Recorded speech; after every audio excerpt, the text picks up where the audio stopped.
Now that we know about the physics-based model, how the physics-based model works, right? So as I already had mentioned, that in this physics-based model, we'll be starting with the scale model equations, right? So this portion will focus on developing microscale models, introducing some concepts in vector calculus and physical chemistry. Right. Now, this whole situation does not require too much knowledge. Like if you have the basic elementary knowledge of the physics, right? Also, right, and if you have gone through those concepts once, right? Or if you remember those concepts, so you will be able to understand this concept of physics-based model or this micro scale equations quite easily. Rest, I will try to my best to make you understand the concepts, right? Which are pretty simple and basic in nature, right? So okay, so we'll be starting with these concepts.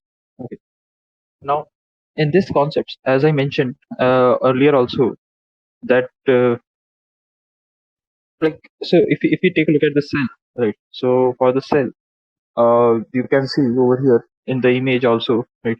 So the cell can be divided into two types of materials, right? Solid particle and electrolyte. And the electrode, solid particle basically refers to the electrode, and electrolyte is the other part of the cell, right?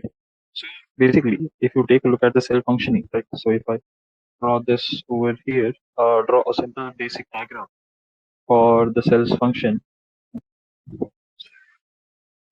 We have anode, we have cathode, right? And in between, we have electrolyte, right? So basically, the cell will consist of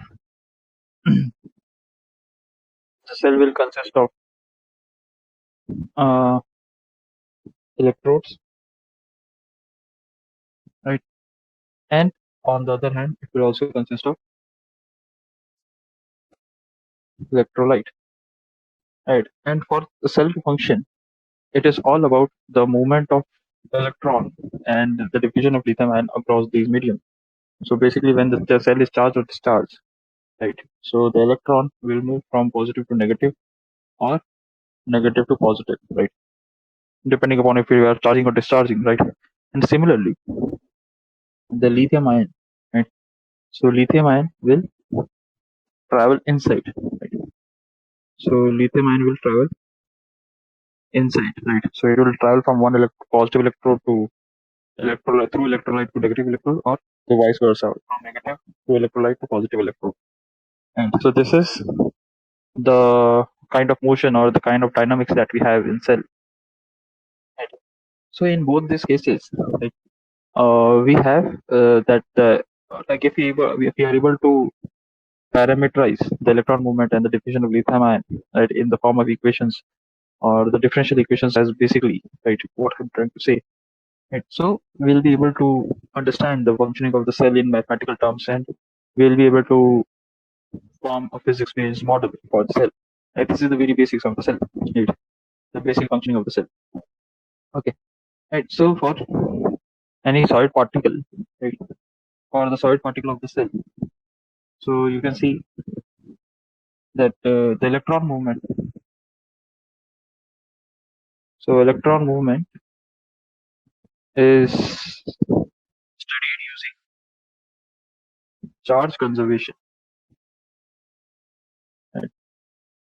And lithium movement is studied using mass conservation. Okay. Right? So electron movement is studied using charge conservation, and the lithium movement is studied using mass conservation. Right? So over here, we'll be starting with the charge conservation of the cell. Right? So in this order, we'll start with the very basics of the concepts.